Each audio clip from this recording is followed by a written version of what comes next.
All right. Thanks for tuning in. Level Up Sports ENT. All right, let's chit chat about this real quick. Um, Possible. I mean, nothing is remotely sketched in stone or anything like that, but um, I guess Tank has expressed interest in fighting Keith one-time Thurman. All right. So how do I feel about that? Well, I don't think that's a fight that Tank can win. I know that Keith has definitely not been the most active guy over the past, 3 or 4 years. He hasn't fought in 2 years. The last time he fought was a little over a year ago. A little over 2 years ago against Manny Pacquiao. A fight in which he took an L, his first and only L of his career. All right. So if he were to fight Tank, Tank would be fighting him, with fighting Thurman coming off of a 2-year layoff and a loss. But even under those circumstances, I still would favor Keith Thurman over Gervonta Tank Davis, because at the end of the day, all right, Keith Thurman, and we all know that Keith is not the fighter that he once was. He is no longer, quote unquote, one time, all right? Legitimately, Keith has not been one time since like 2015, all right? He hasn't. But even this injury-prone, inactive, uninspired version of Keith Thurman is still by far way more talented than anybody that Gervonta Tank Davis has ever fought. All right, and those are facts. All right, Keith Thurman at one time, I'm gonna keep it a buck. All right, I was never a big fan of Keith Thurman, even when he was quote unquote one time. All right, I always thought that he was a little bit, not heavily, but a little bit overrated. All right, but at the end of the day, I'm gonna keep it a buck. I'm gonna be objective. Even though I've never been personally a fan of Keith Thurman, at one time, Keith Thurman was a legit top 10 pound-for-pound fighter. And depending on who you ask, he was a top 5, all right? Tank has not one pound-for-pound fighter on his resume, nor is he a pound-for-pound fighter, all right? That win over Mario Barrios that Tank picked up does not put him in pound-for-pound status. It does not even put him in the discussion. All right? If I was making a purely objective pound-for-pound list, all right, in my opinion, Tank doesn't even crack the top 20. All right? Tank is not a multi-division world champion and going around saying, oh, he's a 3-division world champion. No, he is not. No, he is not. Tank has won one real belt his entire career. No, I take that back. Tank has won 2 real belts. He's won 2. I believe he was a former IBF champion at 130. And the second belt that he won is the belt that he picked up, the WBA belt that he picked up when he beat Leo Santa Cruz. Okay? So he is a legit two-time world champion at 130. All right? He fought at 126. He never won a belt at 126. All right? Both of the legit titles that he won, the IBF and the WBA, though, that was at 130. Okay? He has never won a real title at 135. He did not win a real title at 140 when he knocked out when he stopped Mario Barrios. All right. Tank collected a fake belt at 135 when he beat Gamboa, and he collected a fake belt at 140 when he beat Mario Barrios. The real WBA champion at 135 is Teofimo Lopez, and the real WBA champion at 140 is Josh Taylor. Two guys that Tank has basically expressed no interest in fighting. Okay?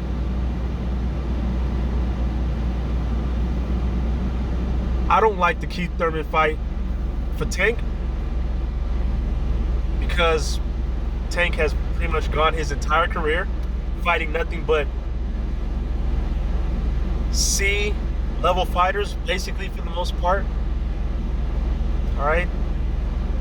I'd say Mario Barrios is a B-level fighter. Lower tier B-level, maybe like B-minus level fighter, okay? And he has not fought, he just hasn't fought anyone that would come close to being able to properly prepare him to get in the ring with a guy like Keith Thurman. Even this version of Keith Thurman, all right?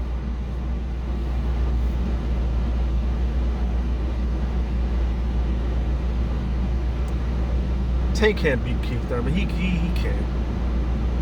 And this is once again with Tank. I mean, it's an interesting fight. I would watch it. You know, I really wouldn't be pulling. I mean, my objective assessment is that Keith would win the fight. All right, personally, I really wouldn't be pulling for anybody because I don't personally like either fighter. I don't like Keith Thurman. I do not like Tank. Well, I'll take that back. I don't like Keith Thurman, but I would be pulling for him in this fight for this reason and this reason only. This one reason only. And that's just because I don't respect the way that Floyd Mayweather and Leonard Ellaby are moving Tank. All right? And I would just be thrilled to see this experiment, this project that they have with Tank blow up in their face. All right? I would love to see it just blow up in their face.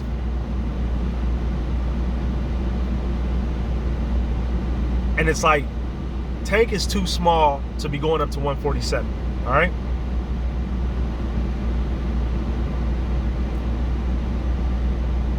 But you would consider moving up to 147, all right, trying to fight a guy coming off of a loss on a 2-year layoff rather than go back down to, you know, your regular weight classes or whatever, 130, 135, and give us one of the fights that we've been asking for down there, all right? You don't want to fight Teofimo Lopez. You don't want to fight Devin Haney. You don't want to fight Josh Taylor. You're scared to death of Lomachenko. You don't want to fight Oscar Valdez. All right? And all that talk after the Barrios fight from Mayweather about, oh, you know, we only gonna make in-house fights for Tank and this and that. Bullshit. All right? Because as soon as Jojo Diaz beat Fortuna, they expressed interest in making a fight between Tank and Jojo Diaz. And Jojo Diaz is not a PBC fighter. And they are still interested in making the fight with Ryan Garcia, who is also not a PBC fighter.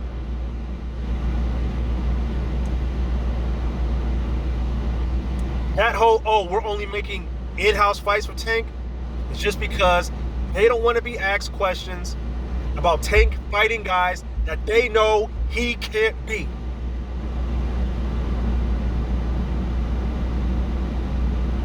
When the truth of the matter is that they will put Tank in that ring with anybody that they feel he can defeat regardless of what promotional platform that other fighter is fighting for. Why are they willing to put Tank in the ring with Jojo Diaz? Because they know that Tank can win that fight. All right? I like Jojo Diaz. I am a fan of Jojo Diaz. All right, but I got to keep it a buck. Jojo cannot beat Tank. So they're willing to make that fight,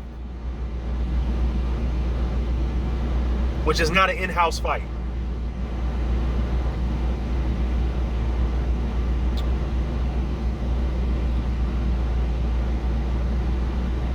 All right, like, you only talk about quote-unquote wanting to make in-house fights for Tank. Why can't we get Tank versus Gary Russell Jr.? Or even Tank versus Chris Colbert? Those are in-house fights. Those are in-house fights. Chris Colbert and Gary Russell Jr. both fight for the PBC. In-house fights, easy fights to make, but they're not going to make them because Floyd, Leonard, Tank himself, I'm sure, knows that he probably won't win those fights. There's too much risk involved, so they're not going to make them, even though Floyd said that they were only going to put Tank in in-house fights.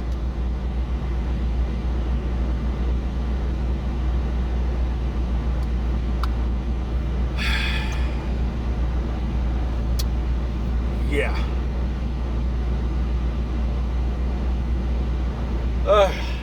You know, anybody who calls themselves,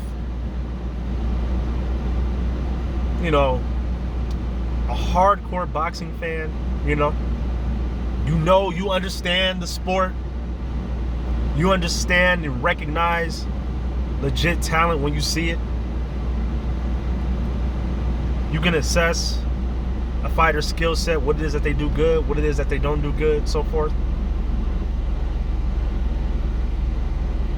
You can recognize a true, legit pound-for-pound fighter when you see one. Anybody out here, anybody. And I know that there is no true definitive criteria when it comes to what constitutes a fighter being labeled a top 10 pound-for-pound fighter, okay? But seriously, anybody out here calling themselves a hardcore boxing fan, a boxing expert, claiming that Tank is a top 10 pound-for-pound fighter, hey, I got nothing for you. Absolutely nothing for you. Nothing. The idea of Tank being a top 10 pound-for-pound fighter is a complete, utter joke.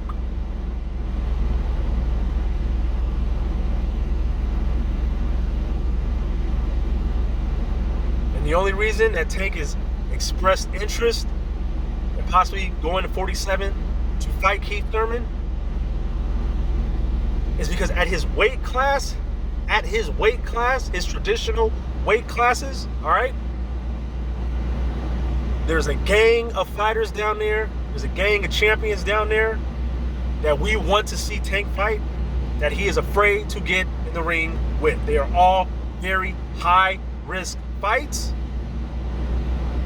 And Floyd and Leonard have shown that they are taking no risk whatsoever when it comes to how they move Tank. So instead of staying at 40 and fighting Josh Taylor, the undisputed junior welterweight champion, or fighting Teofimo Lopez, instead of fighting Devin Haney, all right? Instead of fighting Lomachenko, instead of fighting Oscar Valdez, all right? Instead of fighting Chris Colbert, instead of fighting Gary Russell Jr., let's move up to 147, a division that Tank is too small to legitimately compete in. Let's try to pair him up with a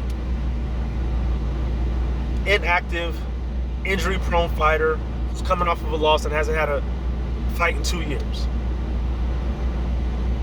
But even with all that, Keith Thurman would still beat Tank. Unfortunately, due to the fact that Tank has fought nothing but tomato cans pretty much his entire career, he has not developed the type of experience that one would need to be able to get into the ring and be victorious against even this version of Keith Thurman. Tank cannot win that fight. And if they make that fight, I hope he loses. Straight up and down. And I am not a fan of Keith Thurman, but hey, I'm just keeping it in the buck. If they do fight, I will not be rooting for Tank. That's for damn sure.